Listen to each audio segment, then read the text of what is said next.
Let us start. So everyone who has joined the session, thank you so much for joining. We are today joined here by Mr. Sharat Mehta, who is the Principal Scientist and Officer in charge of the National Research Center for Equines and ICAR. And this opportunity is being taken to understand a few of the indigenous breeds of India, understanding their background and their temperament and features. I'm sure Dr. Sharat, Mr. Sharat will take us through the presentation. Mr. Mehta, thank you so much for affording us your time. Before we go into the presentation, I would also like to tell more about what ISHEL is all about. It's a mindset. It's a group of people who have come together for a particular purpose. And the purpose is as follows. I'm sure you can all see my screen. It's a focus group for the purpose of targeted development of indigenous horses in the modern day equestrian sport. That's what is the core of our efforts. But that begins with spreading awareness of the indigenous sport horses of India nationally, and not only nationally, globally as well. We have a good number of participants from all over the world today. And thank you everyone who is joining from overseas to understand more and know more about our horses. We would also like to create a platform for constructive discussion on various topics with regards to our horses in India. And obviously, these kind of sessions help a lot in training and knowledge sharing initiatives. That is also one of our core factors that we take into account. And obviously put teams together to participate in the equestrian sports events with teams of indigenous horses. So that's in crux what ISHEL is all about. So everyone who is new to our conversations, who don't know about the background of ISHEL, that is what ISHEL is. Now, with regards to this conversation, I would like to lay some ground rules. Obviously, the audience, the participants have to be courteous. That goes without saying. Contribute positively to the conversation because that's what we are here for. Show respect to each other. You know, some of the horse conversations can go, it can be really touchy topics, but we keep to showing respect to everyone and abide by the session rules already that I'm speaking about. The structure of the presentation will be this. We are opening the presentation, taking about 10 minutes. I do apologize once again for a slight bit of technical difficulty and delayed start. We would open the stage for Mr. Mehta to go ahead with his presentation and showcase us the few of the breeds of India. And we anticipate about an hour of that, and then we'll have an open house where people can ask questions. Obviously the questions, please don't interject each other, cut each other. Raise your hands and the coordinator will give you a chance to ask that question. Viniti will be the coordinator for our session for the question and answer in the open house. And obviously do not interrupt. Have a listen to what people have to say. Then we'll have the closing session for about 5 minutes, and then the post-session feedback, which you can give us through email or WhatsApp or any one of those ways. So without further ado, Mr. Sharat Mehta, I would like to invite you. Ramijay, can you have screen sharing option for Mr. Mehta, please? Yeah, and sorry for the interruption, Vimal, but I would like to request everyone to keep their mic on mute and video on, please. Absolutely. Please keep your videos on so that we know who is there in the conversation, and we, it's good to see faces and connect to people. And please be on mute while the presentation is on. Thank you. Viniti, you can take over. And Mr. Sharat, you can share the screen, the presentation. Is visible. Thank you, Dr. Mehta. Yes. We can see your screen. Yeah, Yes, yeah. Good evening to all. Namaskar.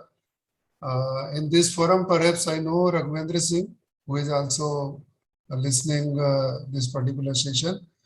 Vinati had been talking to me, and Vimal, perhaps you were interacting, Vimal Sharma.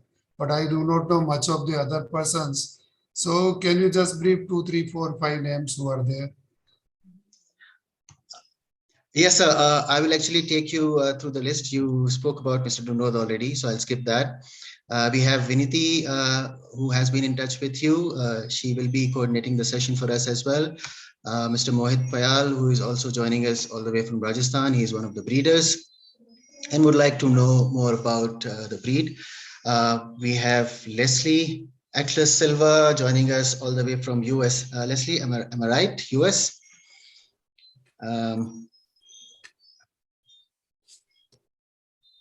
And she has been interested in the Indian indigenous breed for some time now. We have Ranjit, who is also one of our members, a young member working also for Rajasthan Police.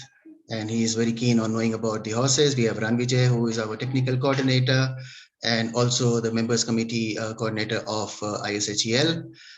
Then we have Paula joining all the way from Italy. Paula is an ace equine photographer and has been to India and has photographed the Marwari horses. She's looking to photograph the Kathiawari horses in future. Then we have Sonia joining us from the northeastern part of India, very interested in the Indian breed of horses, has had some interaction with the Manipuri horses, I believe, as well. And she has been keenly wanting to attend our conversations from the past. Then we have Anne, also from overseas, also appreciating the indigenous breeds and wanting to know more about what breeds we have. Then we have Rajesh, who is ISHEL member, very active, and also a member of the coordinating committee. We have Dr. Laura Patterson, who is joining all the way from the US. She is an equine geneticist of repute over there. We have Vandana, who's also an ISHEL member, wanting to know more about the horses and working towards the betterment of horses. And Mr. Manmohan Khemka, who is also one of our core coordinators of ISHEL and a very keen appreciator of the Indian indigenous breed of horses. So that in crux would be the type of audience we have, sir. Yeah, that's fine. Thank you, Vimal. Thank you, sir. Just about me, you introduced to the audience that I am Dr. S.C. Mehta, currently working as principal scientist and officer in charge of National Research Center on Equines, Equine Production Campus, Bikaner. At this campus, we maintain around 125 horses, mainly the Marwari breed we have, but we have all other breeds too, such as Kathiawadi, Manipuri, Jhanskari, and all other things we do have here. Apart from this, my experience is concerned. I had been in camel, I had been in sheep, I had worked a little bit in poultry also, but for last 5 years, I am with this center working on equines and especially on the indigenous breeds of horses. Since your audience is quite good and they are from different countries, so I think the session will be fruitful, because if I thought all the audiences, if they are from India, then majority of them, they know what are the indigenous breeds. But since several of them are from some other countries, so perhaps it will be good for them to listen to me. Just to start the session, this is what the screen I'm sharing is the Prime Minister's address to Indian Council of Agricultural Research. And when he reviewed our council, he just focused on the development of indigenous horses and the dogs. So I'm just mentioning this particular point, that he is also worried for indigenous horses and their development. And yesterday only we received a mail from PM office that you just give feedback of what has been done, because he is planning a visit to Rajasthan maybe in 10 to 15 days or something. So we just gave him the feedback that what we are doing at this place with regard to the indigenous horses. If you just see the status of horses across the world, there are roughly around 59 or say 60 million or 6 crore in Hindi terms, around 6 crore horses in the world, and around 134 countries they are involved in rearing of these horses. The India ranks at 28th position with around 340,000 horses. There are so many breeds the world has, and this is as per FAO document, that is Domestic Animal Diversity System, IS, that there are around 828 breeds of horses, and majority of them 416 from Europe, 146 from Asia Pacific, and then there is a list that I have shared. If we see the Indian, if we see the same thing in Indian context, the population of horses in this country is going down significantly. We started somewhere with 15 lakhs in 1951, and the current position is just 3,40,000. So there is a drastic reduction in the horse population. And the same thing in figures, if we say 3,40,000, and especially if we compare with the last census, that is 2012 to 2019, it comes to around 46% reduction in the population of horses. So it's a cause of major worry that the indigenous horses, they are declining to a great extent in this country. If we analyze the same thing and distribute them across different states who were the major stakeholders, and if we see that the UP, the Uttar Pradesh, it used to have good number, but the reduction is too high. So similarly, in Jammu and Kashmir, the reduction is too high. But in Rajasthan and other states, the reduction is little less. And if you analyze that, the UP and Jammu Kashmir, they were very rich in number of ponies. And this shows that the number of ponies that is reducing to a much more extent than the number of horses, in fact. So the number of ponies, they are reducing at much faster rate because of the reduction in the utility. But the horses are little bit stable, but still there is a reducing trend. We know that all these reduction or the causes of reduction in all draft species, whether it is horse, donkey, or either camel or your bullocks, all those, these two things. The development of firearms, means shooting from a distance. This has reduced the use of horses in the wars, and the invention of steam engine that has entirely transformed the area of surface transport, and mechanization took place, and all the draft species, they were just replaced. So these were the two major things that happened in this world, and because of that, the population trend has changed. But still the horse, the species, very lovable, very powerful. It's a beautiful species, very brave, and it respects the relationship and intelligence. So still these animals are there. If you just look at the evolution, just one slide I have put in just for the information, that the evolution of horses took place around 52 million years ago. And that time there used to be no ice at the poles, and this particular species that is considered as the say originator of horses and donkeys in the world. If we see the status across the world, the people are very versatile. And especially if you see the trend, the horse, the number is increasing in the world. Even if you see the donkey, the number is increasing in the world. Even if you see camel, the number is increasing in the world. But in Indian context, the number is decreasing. And why it is increasing there? Because people, they use anything. People, they use horse meat, donkey meat, mule meat, and even in case of donkeys, they use the skin, they use the glue, they make the bone products, they make the skin products and all those things. And even wherever the possible, milk is also being used, whether it is camel milk or donkey milk or all those things. So people are versatile across the globe, and they use all things that is possible from a species. But in this country, the number is reducing. We just had one survey from our institute that let us see what is the current use of horses in this country. And though we were restricting ourselves to the present area where the horses are found, means where the ponies are very less in number. So the area we covered was majorly the Rajasthan and Punjab and part of Gujarat. And we just found that still these animals are being used, 36% they are being used in ceremonial functions, Tourism and breeding 28%, breeding 25 or 26%, and equestrian sports it's just 9 to 10% animals they are being used in equestrian sports. So this is the status. Now comes to the different breeds, the topic in particular sense. The domestic animal biodiversity system of FAO, it has shown all these breeds, that is Arab, Bhutia ponies, Chumarti, Dakkani, Kathiawadi, Manipuri, Marwadi, Spiti, and Janskari. But our government of India and the registration body is National Bureau of Animal Genetic Resources. And there we have just registered 7 breeds. They are just Marwadi, Kathiawadi, Sindhi, and the Sindhi is also known as Kachi Sindhi in our country.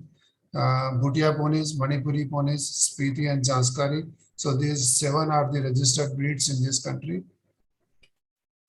You can just see their breeding tracts. I have just shown everything in this particular map, and what are all those registered breeds. Marwadi on the left side, you can see Kathiawadi, then your Sindhi horses, Bhutia, Spiti, Janskari, and Manipuri, and these are the respective breeding tracts. I will refer to this map again when I'll be talking to you something more about this. Coming to some of the status that Chumarti, Dakkani, and Sikang, they are said to be at the verge of extinction, but Dakkani we have recently surveyed and the story says something else.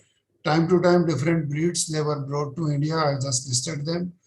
And we say that the Arabic horses, their influence or they have contributed to the development of Kathiawadi, Marwadi, and Sindhi horses.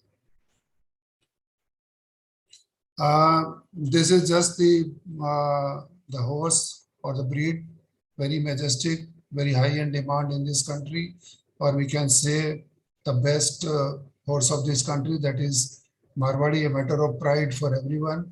This is also known as Malani because of the area that is known as Malani, from where it has originated. And the beauty of this breed is the Rathore rulers, they started breeding for the breeding tracts from 12th century onwards. Though it is said that the Arabic and Mongolian inheritance is also there, and this has been established by the whole genome study that they have the Arabic and Mongolian inheritance. But from 12th century onwards, these animals are being bred for the breed characteristics, and the breed is in good demand. The habitat is your Marwad and the Mewar region of Rajasthan, Pali, Sirohi, Jalore, Barmer, Jodhpur, and the Udaipur area. These are some of the characteristics of this particular animal, and you can just see the way their ears they meet, the tips that touch each other. Of this particular horse giving a very majestic look. It's very beautiful animal, has good vigor, very good intelligent animal, and the way the tips touch, it's fascinating. People love that, but it is found in almost all colors: black, bay, gray, all these piebald, skewbald, all colors. Almost all horse colors they are found there. The facial profile is quite straight. Legs are cylinder, and the body weight is around 350 to 400 kg, and the height is from 150 to 165 centimeters. And these animals are known for their endurance, racing potential, sports, and other uses. They are still there. Coming to the next breed, that is the Kathiawadi breed. Kathiawadi, basically Kathiawadi is the region in Gujarat, and Kathi people, those who belong from Kathiawadi area, they are known as Kathi people. It is quite similar to the Marwadi breed, but just a little difference in terms of origin and in terms of color and some of the properties. But this animal is also said to have the Mongolian inheritance. I said the habitat is Kathiawadi region, that is Rajkot, Bhavnagar, Surendranagar, Amreli, Junagadh, and all other places. And these are some of the features which you can just go through. The It is known for a particular kind of chal that is known as Reval chal. The endurance potential is very high. The predominant color is chestnut, though other body colors are also found.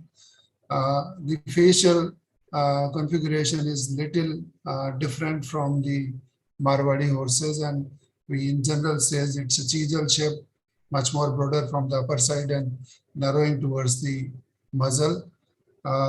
These animals, they weigh little lesser than the Marwadi, but almost we can compare them, and slightly smaller in terms of height.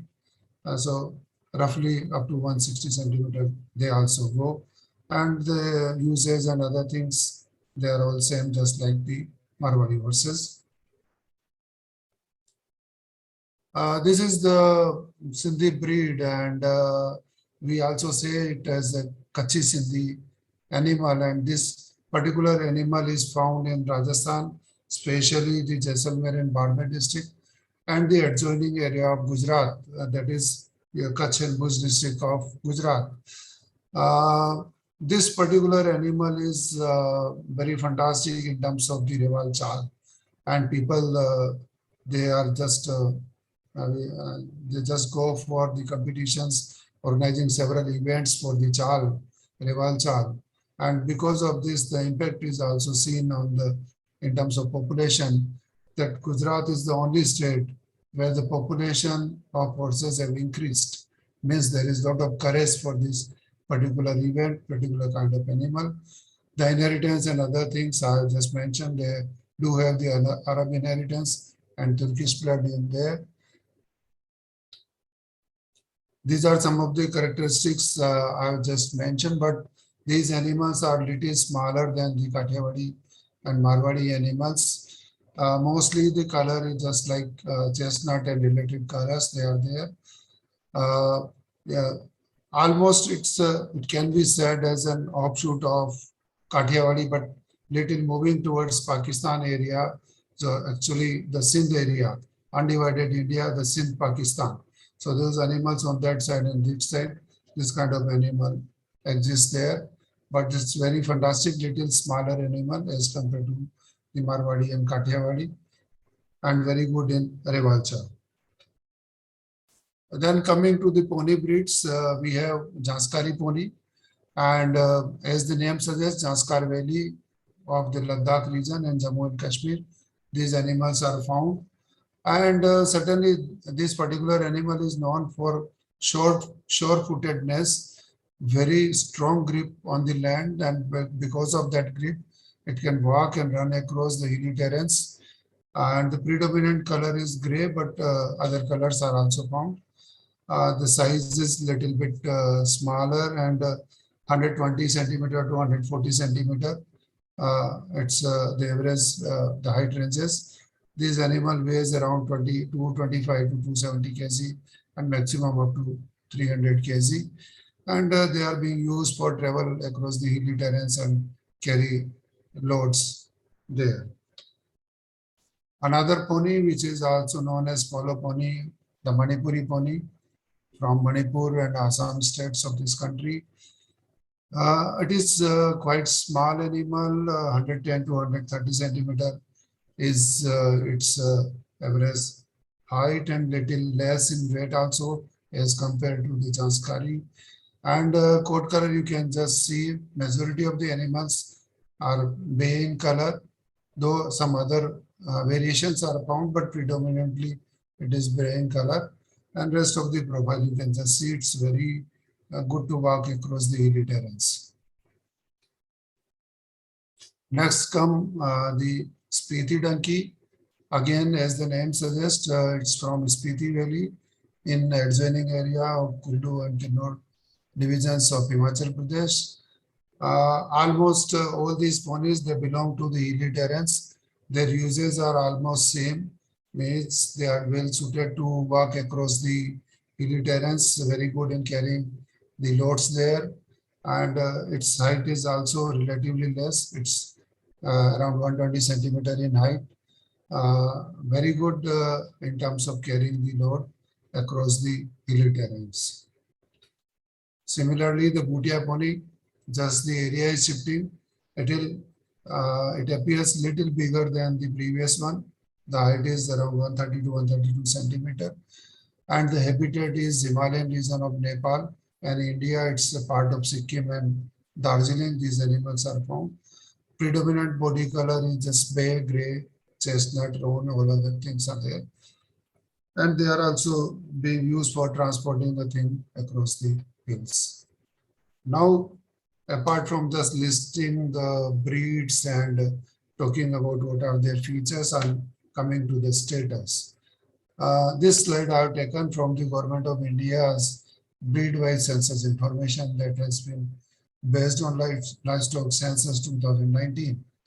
And some of the figures you can just see there is a mismatch, and I just highlighted them in yellow. Means in Marwadi also they have mentioned some of the animals as the pony in Marwadi and Kathiawadi, and total is this one. Similarly, in Janskari, they have classified some of the animals in horses. In Manipuri, Bhutia and Spiti also, they have mentioned some of the animals in horses and very less number in the ponies. But this is basically a misclassification because of the lack of knowledge of the enumerators. And when I see the state-wise distribution also, there are certain mistakes. And because of this only, the Government of India is not releasing the further details, and they are just re-verifying the information from the concerned state, because people have done certain mistakes of this kind. So they are just rectifying the mistakes, and hopefully they have released only cattle, buffalo, sheep, goat, all 4 or 5 major species in terms of the census of each and every district in each state. But so far as horses and other species like camel, they are concerned, they have released only up to the state level, but they have not gone up to the district level, and that kind of editing is going on. So hopefully the things will be better, but this is the current figures that has been shown. If we see the population, means I talked to you about the 7 distinct populations which are registered with National Bureau of Animal Genetic Resources. But if I see in terms of the breeds, 78% population is still nondescript. So 7 breeds we have just talked about. So I could talk to you about only 22% of the animals or 22% of the horses of this country. Remaining 78% remains undefined. Recently, we have carried out this survey, and I am very happy that Raghuvan Singh Dundlod is listening to this presentation. Perhaps few years back, he gave a mail to our director that there is a breed named Bhimthadi in Maharashtra. And our director that time told that you just go and do this job, and I'm happy to share, and Dundlod will be very happy to listen that we have done, we have completed this survey, and we have submitted the application for registration of this breed as a separate breed with National Bureau of Animal Genetic Resources, and maybe in 3 to 4 months time, this will become the 8th breed of horses in this country. This is just a follow of the same breed. Now coming to the development aspect of all these animals, the breeds I talked to you about. Some of the points I have listed, and some of the interveners, I know only Raghuvan Singh Dundlod in this case. He is already conducting good number of safaris and other things. But for others in this country, I just listed 4 or 5 points that where we can go ahead for the development of these indigenous horse breeds. So since our country is very rich in heritage, we have good number of forts, palaces, havelis, and all other places, and people have a lot of fascination for these kind of buildings and the area.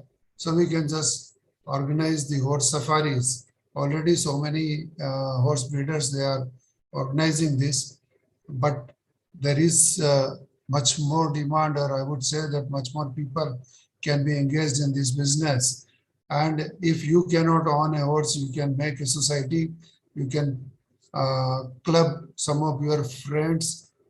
They may be having 2 horses each or 1 horse, and you, whenever there is a time, whenever there is a safari time or the winter season, when the tourist inflow to this country is too high, then all of them can put together, can organize some safaris, so they can make some societies, some self-help groups and other things, and they can go for this.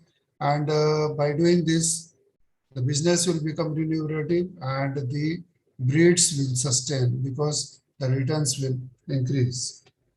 This is another animal, though it is not a registered animal, and it is also not considered as a purebred or purebred animal. But if you go to any animal fair in this country, majority of the animals or a good number of animals, you would see they would be white or nukra in general terminology. We refer them as nukra animals.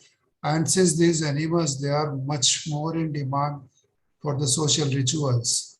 So a lot of demand is there, and there are certain breeders who have shifted them for breeding of nukra animals, and they are very specialist, and they are producing nukra animals and selling them at a good price in majority of the animal fairs.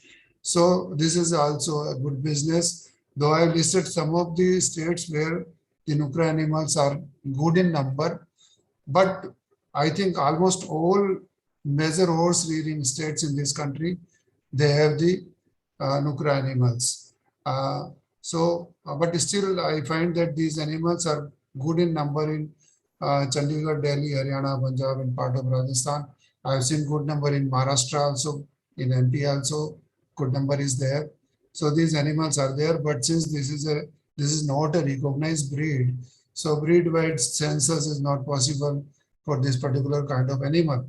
But yes, it is supporting a lower segment of the society which is engaged in rearing of horses and supplying the horses for social rituals. Then another thing is we can have horse riding clubs or institutions, because some of the metropolitan cities, they have the race clubs and other kind of things, and where people can go and do horse riding, they can register themselves and learn all those things. But in smaller cities, this facility is not there, and people can come forward, join this, and have some riding schools or clubs even in the smaller cities.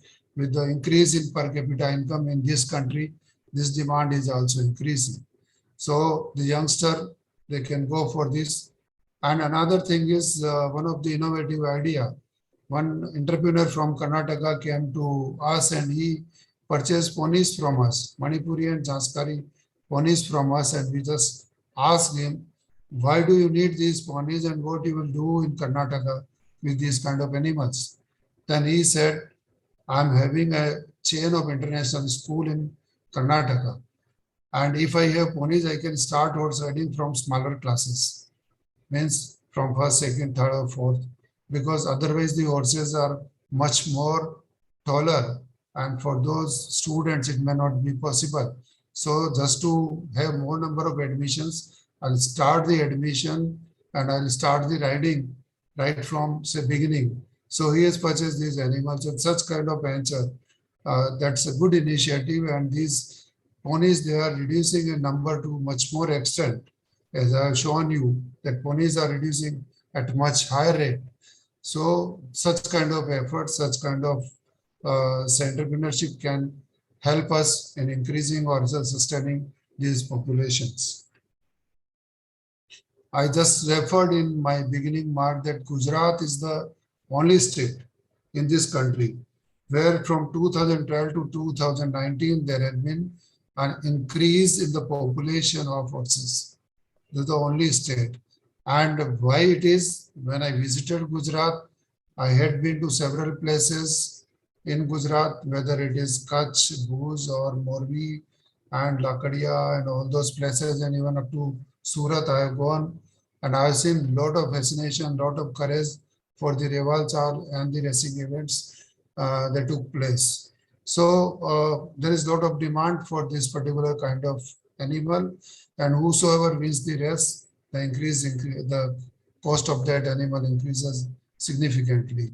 So for this chal also people can go for this and they can train the animal, and if they are able to touch around 40 kilometers per hour race, the chance of winning the race is much more higher, and they will be getting good prices too.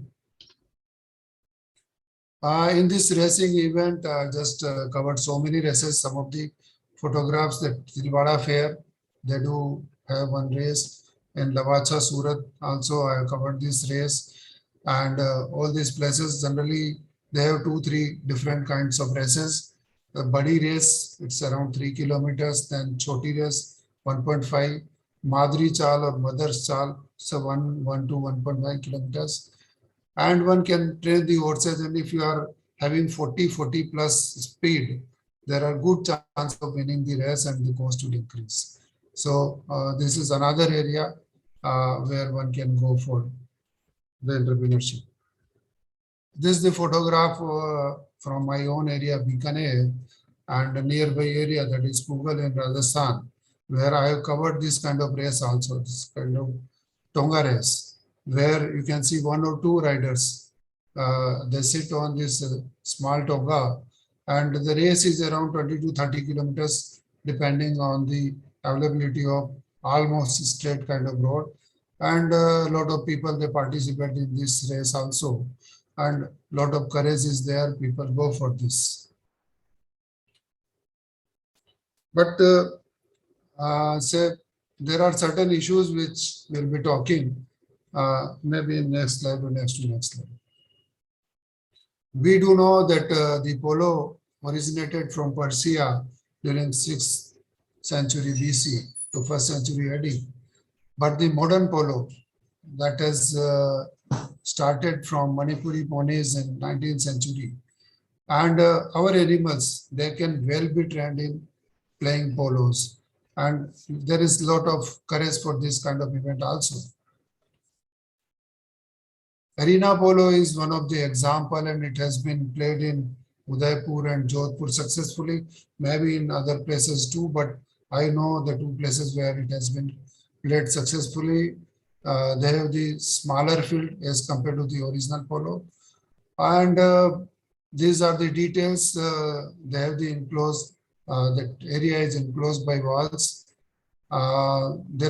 This particular polo is played in 4 periods of 7.5 minutes each.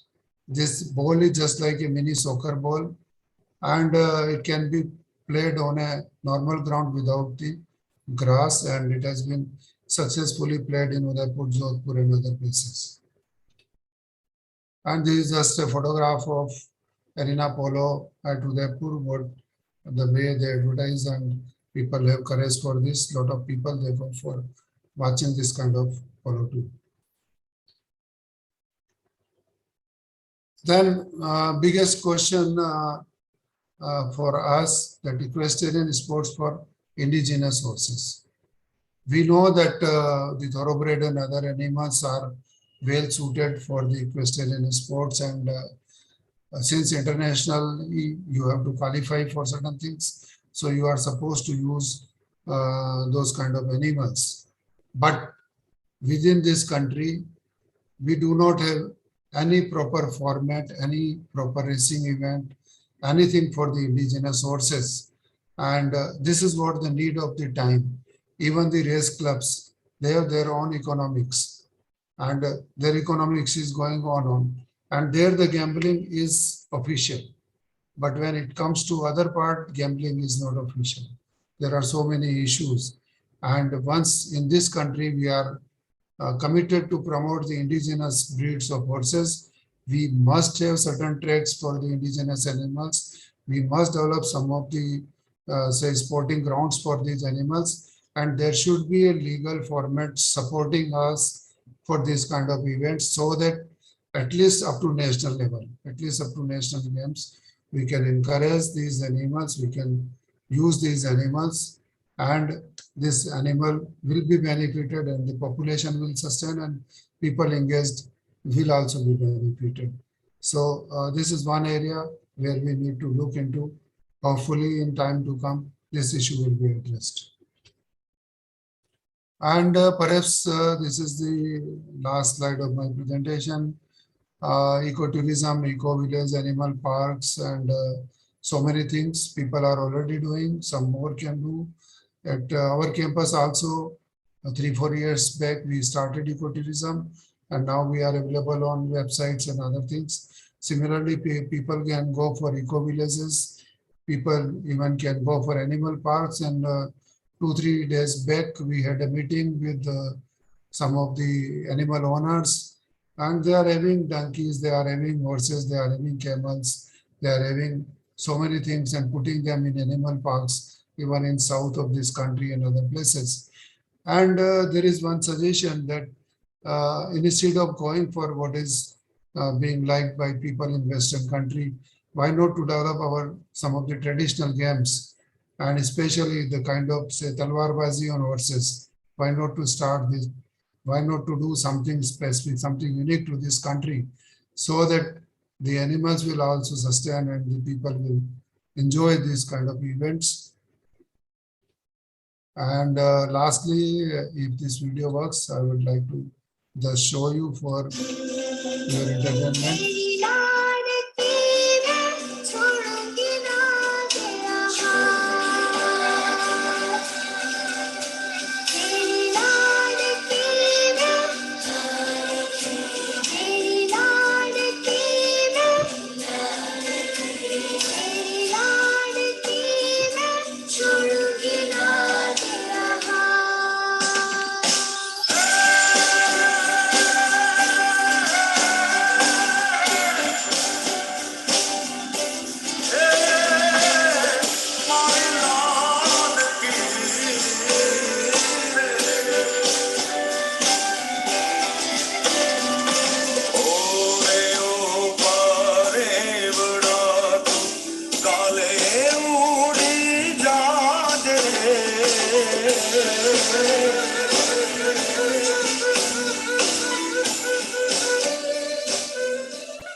So thank you very much for listening my presentation, and now hand over to Yuki for rest of the conversation.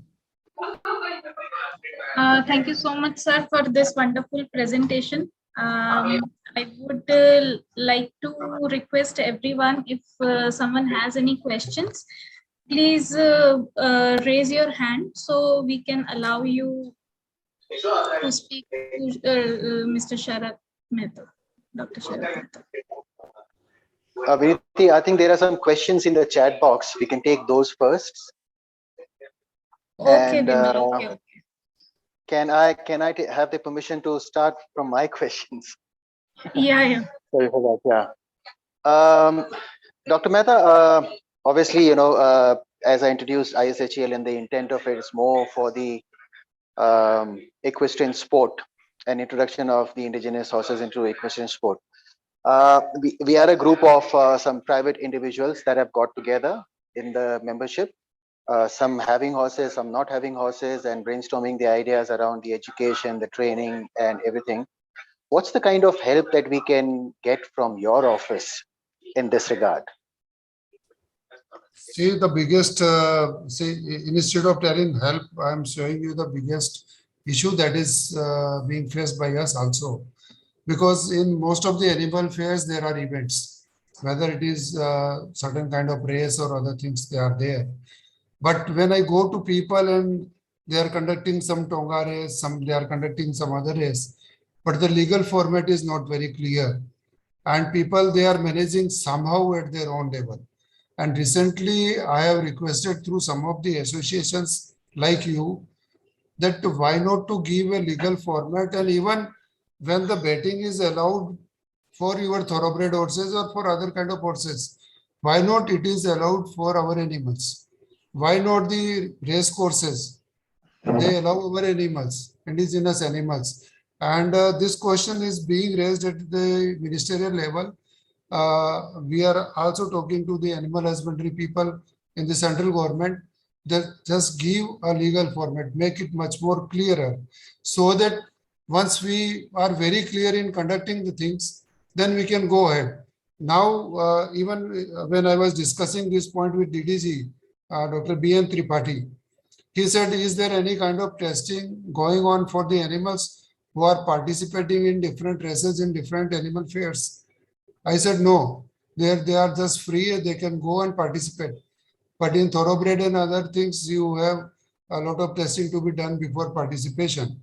So I just requested them also that there should be a clarity on this particular topic, and the animal husbandry commissioner also. So hopefully we are also working for this kind of clarity in legal format, so that once we get the clarity, we will all go ahead with this kind of events, and hopefully we will be able to do this, and until and unless we do it, it will remain just a show animal. This is what I think. Thank you, sir. I think that is encouraging. I think we will be welcomed if you want to interact more with you on this topic, and perhaps take your guidance and also kind of introduce what we have done so far, so that you can throw some light on if we are taking the right route or not. But Viniti and I would get in touch with you separately after the session to kickstart that discussion. Thank you so much, sir. Viniti, yeah, you can take the chat option. Can I interject here now? I was just listening Viniti? into. Hello? Hold on, sir. Sir, hold on. Viniti? Yeah. Yeah, you can take over from here, please. Okay.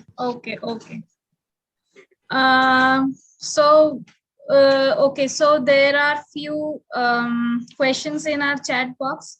Sir Pratap, sir, once I'm done with these questions, I'll take yours. Is that fine? All right. That's excellent. Okay. Thank you. Thank you, Vinati. So Sonia Jabbar is asking that, can we purchase ponies from ICAR? We have started a riding school in our tea estate. Sure. Next month you come, we are going to auction some of them. Okay. So Dr. Laura is saying that, thank you very much for the opportunity to learn. Brilliant talk in regards conversation of these breeds. What has been okay, so Sonia ma'am, he just said that no issue, you can come visit. That won't be a problem, right, sir? Yeah. So Dr. Laura is saying that what has been done or would be of interest in pursuing genetic studies as nuclear DNA makers, not mitochondrial DNA alone, to evaluate genomic composition and maybe rescue some unregistered individuals that can increase genetic diversity. So many things are already going on, and we are developing indigenous SMP chip in association with National Bureau of Animal Genetic Resources. And maybe in a few months' time it will come, because we have already given the samples, and isolation and initial trial has already been done. So we'll be having indigenous SMP chip for doing diversity analysis. And I have also started one of the study on mitochondrial DNA. And maybe in 4 or 5 months' time, 6 months' time, you may see my paper also on mitochondrial DNA of indigenous breeds of horses, which I have discussed with you. So both the things are going on. Several papers are already there. Things are already done, means whole genome of Marwadi has already been done. And whatever new breeds they are coming, we are including in the SMP chip also, and we are going for their diversity analysis also. Okay, thank you, sir. Sir Pratap, sir, please, you can ask your question.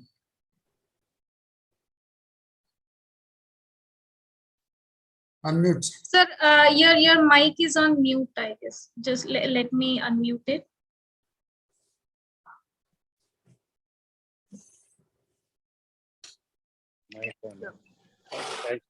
Hello, can you hear me now? Yes, Sure, yes. sir. Now, firstly, what are we doing about the Sindhi breed? As we have horses of this breed available right from Jaisalmer Barmer to Kutch all the way up to Surat?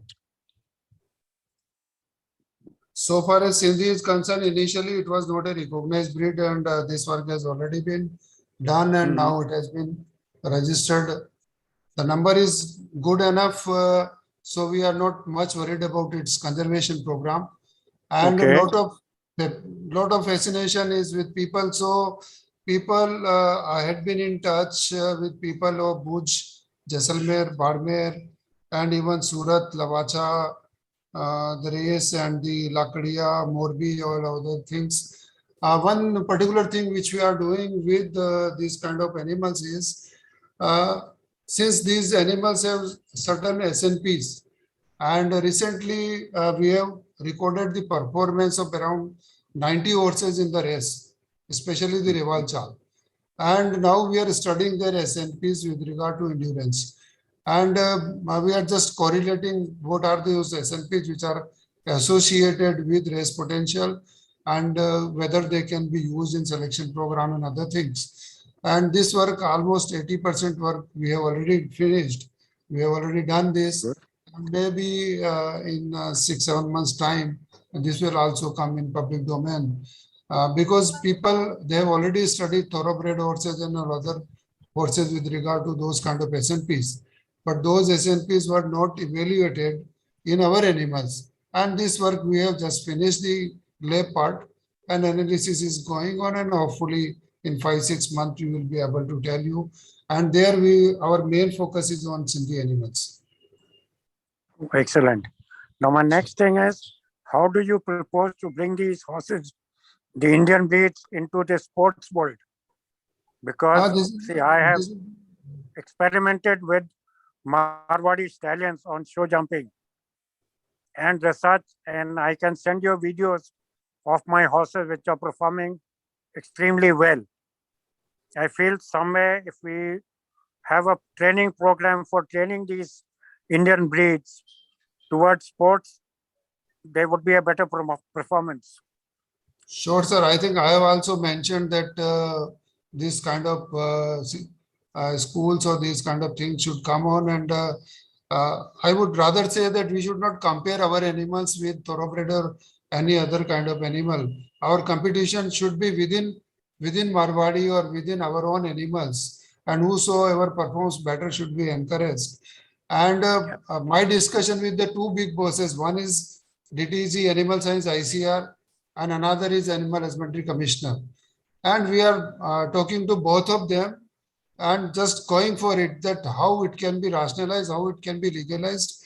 And even some of the societies, I talk to the people that you should also raise this question to the Animal Husbandry Commissioner and the Minister. Even the Kailash Chaudhary, the Minister, is from the typical area where the Sindhi horses are found. He belongs to Badmer. So these things can be put on rails maybe in months to come. And we are all behind this. And fortunately, the Deputy Director General was the Director of Animal, this NRC on Equines, means he was our own director. So he knows what are the demands. And still we are pursuing with our best efforts, and hopefully we'll be able to reach some destination in months to come. Okay, can we, as a suggestion, request the NRC and its various centers, like your center at Bikaner or ISHEL, that whenever you have your annual functions, can we organize horse shows for indigenous breeds? Yeah, but Raghuvendra Singh ji, I think he is listening to this presentation, and because of something event that has happened in ISHEL, so there is a lot of fear for that kind of thing. But let us, we'll talk again, and if it is approved by the competent authority, we can go for this. Still, we had one race at NRC Equine Bikaner during Camel Festival, and we had very good number of people participating and looking at that kind of race, and that was a very encouraging event, and that video is also available on the internet. You can just see that video. So because even if there is some kind of fear, we should go ahead with this to promote this kind of animal. Absolutely. When I would suggest, Doctor, I'm prepared to help out, And even the IHSI will help if we Sure, organize an endurance at Bikaner. Sure, sir. Without you, we cannot do anything because Right. we are just a limited number. And you are Yeah, all so the stakeholders and you are all engaged in this industry for maybe years together or maybe even for the lifetime, some of them. So certainly your experience is very valuable for us also. Now, if you let us know how we can go about this, then we can plan an event sometime in end December or January, where all the breeds can be tested over a distance of 40 or 60 kilometers endurance. Okay, I'll talk to DDG so that the Director General ICAR of Animal Science Ji. and permits will go ahead with this. Thank you, Doctor. Thank you. Nice listening to you. Thank you, sir. So we have some more questions in our inbox. So firstly, Paula is asking what kind of DNA tests are being done and on which breeds? Initially, we did everything with microsatellite. Okay, can I request And you to now look? we have shifted to SNPs. So earlier the diversity analysis was being done with microsatellite markers as per FAO standard, 25 markers, 50 animals per breed, randomly selected. And now we have shifted the same study to SNP markers, and I think those papers are already there in the public domain, well published. Okay, so there's another question from Leslie Atlas Silver. She's saying, I'm interested in DNA too, ancestry links for breeds that they have influenced or descended from, as well as migration in and out of India, the influence of Indian horses, if any, on the ponies of the Indonesian, Pacific or Southeast Asian areas. She can send a proposal because since it's an international issue of sharing the DNA. So she can send a proposal to either to us, we will move it to Indian Council of Agriculture Research, and if the sharing is agreed under certain framework, we will go ahead with this kind of study. This will be interesting for the people across the globe. Okay. So there's another question from her. Are there any of these horses in other parts of the world having some global presence can protect smaller population from natural disaster or illness or sometimes threats of war? Perhaps Marwadi horses, they are there in some other countries too. But these ponies, I doubt that they are outside this country. Okay. So from the audience, does anyone have any more questions for Dr. Mehta? They can please raise their hands or write it in the inbox. Okay. Dr. Laura is saying, I believe Paula wanted to know too about specific genetic testing for known variants, color, health, performance. Has any been done? Color work performance, we have not studied, at least at our institute. So I'll not be able to share much more about this. We have not studied this. Okay. Does anyone have any more question?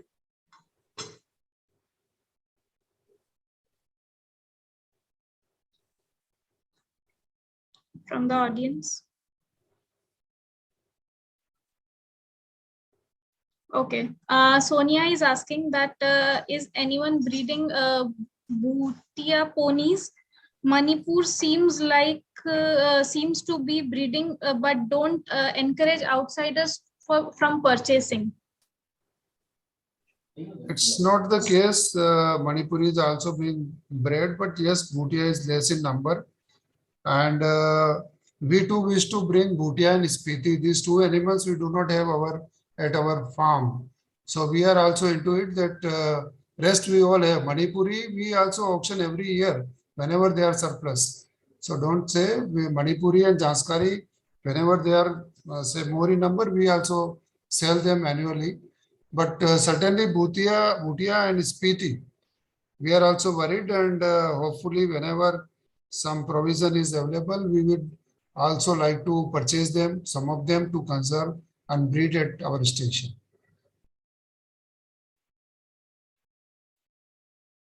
Okay.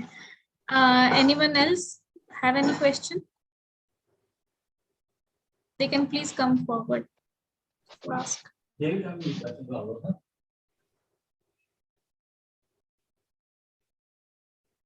Hello. Hello. Yes, sir. Yes, sir. You're audible. Yes, I would like to suggest for ponies like Bhutia, right? They are mostly available at a place called Rampur Bushehr in Himachal Pradesh. There's an annual market where trading of these ponies takes place. So if somebody, hello, Yes. yeah, if somebody goes there, you can pick up some decent animals which could be used for breeding. Because the only two places are either Manali and beyond or Rampur Bushehr. These are available in the higher regions of Himachal and Ladakh areas. Where, sir, Spiti animals are available or Bhutia? No, mostly Bhutia Spiti to aajkal more or less is, I don't think it's there anymore. Rare animal. Bhutia from Bhutan or Nepal border, they are coming to Himachal Pradesh. Yes, you see Bhutia is also available in Himachal, not only in Uttarakhand and those areas. If you see the type of ponies is more or less the same in that mountain region, the top mountain regions. So mixing of Bhutia with the Spiti is quite possible. Okay. Right. But the only place I have been trying to find out is the market at Rampur Bushehr. Sure. There you get mostly Bhutias. Sure, sir. Depending on the opportunity. So yes, if I get any more inputs, I'll share them with you. Sure, sir. Because Zanskari to Spiti initially was beyond, but now you don't see the pony anymore. Except कहीं जो ये apple orchards हैं, apple season में कहीं नजर आ जाता है कोई एक आधा. Okay. Ji. So I will help you track out the Spiti. The recent census showed that Spiti is around 1,000 in this country. 1,000, Dr. Saab, area thoda idea hoga because I am at Chandigarh visiting Himachal. Sure. So I can track out more ponies. Sure, sir. But so whatever input I get, I'll share with you. Sure, sir. Okay. Thank you, Sir Pratap, sir, for the inputs. I will move on to next question, which is from Anne. She is saying that you mentioned the Nukra horses are crossbreeds. What are the breeds typically used in the cross? Not, I would say that we have done this crossing, but we believe that it's a mix of Sindhi plus Marwadi kind of thing. They are basically grey horses. So grey Marwadi plus Sindhi and some mixing of local animals led to the development of Nukra animals.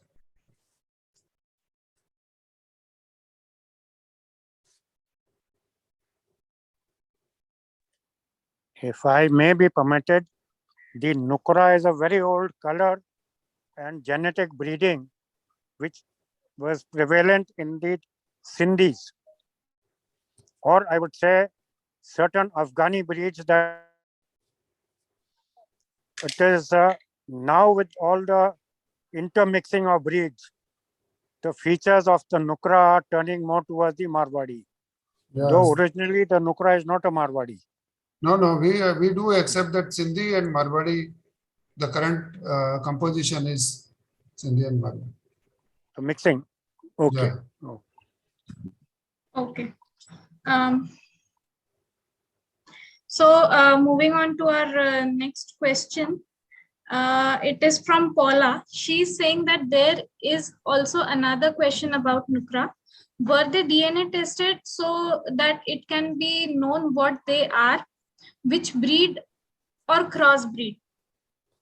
Yeah, in fact, we tried, but somehow nobody agreed that it is a breed. So when it is well known that it is a mixed breed, why you are going for this? This was the question. When something is very well known that this is a mix of these two things.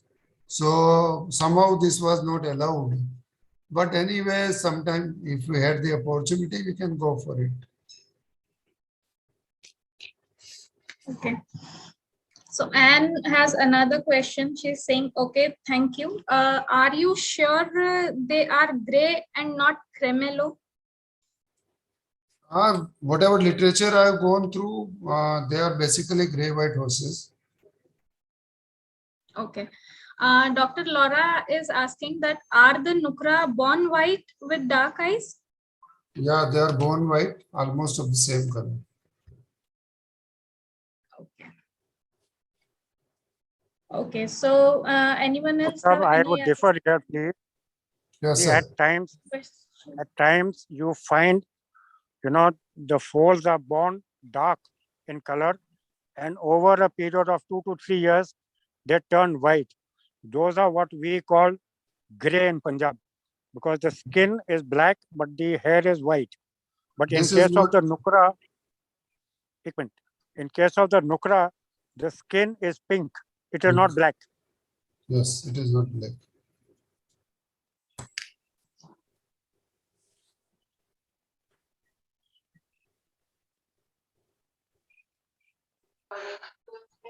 I think there have been some very good questions and there have been some very good discussions.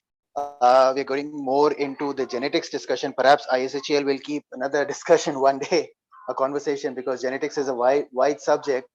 And, we wanted an introduction of all the indigenous breeds of India in this discussion. So let's not kind of digress. I'll request the audience. You can send your questions to us, email it, WhatsApp it, we will collate it. And I'm sure Dr. Mehta will be happy to answer all those questions once we have collated and send it through to him. Dr. Mehta, can I do that? Sure. Okay, that would be lovely. And all the observations, all the suggestions, we will document it, and perhaps that's the work of ISHEL for our horses as well. And if there are other specific questions to the indigenous breed or the subject of the conversation, that will be good. Otherwise, I think we have had a very good session, Dr. Saab, unless you want to add on to something, and we can conclude the session, Viniti. Yeah, it was. Dr. Mehta? Yeah, it is nice talking to you all. Certainly, we are doing something, but still so many things are to be done, and we need association of the people like you, because suppose tomorrow it becomes a reality that we can go for sporting of our indigenous animal in the manner it is going on for the exotic animals, then we would certainly be needing people like you, and the experience of people like Sir Pratap Singh and others, that will also be useful, because they have spent their life probably in horses, and they are still residing in Chandigarh and other area, having a lot of interest in all those. And especially when we want to locate some of the animals, people like them will be very beneficial for us, because this kind of nukra animals and all other things which are not well defined. And when we talk to one person, the things are different. When we talk to the other person, the things are different. And even I have seen nukra horses getting a height of thoroughbred animals. And when I ask that person, especially in the Punjab area only, that where from this height is coming, neither the Marwadi is too high, nor the Sindhi is too high, where from this height is coming, then ultimately the things are roaming around that yes, there had been mixing of some breed and other things. And because of such kind of things, there are varied experience that whether they are born white or whether they are born gray or whether they are smaller in height or they are mixing of 2 breeds or 3 breeds. But since my subject is also genetics, and population is something which is not static.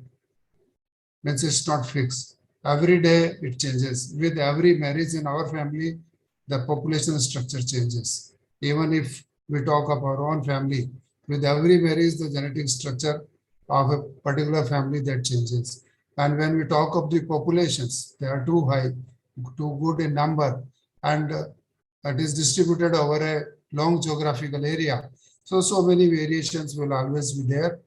But anyway, I thank the organizers for giving this opportunity and talking to you, and I'll be very happy to answer if there is any question, and we would like to have some fruitful association in future.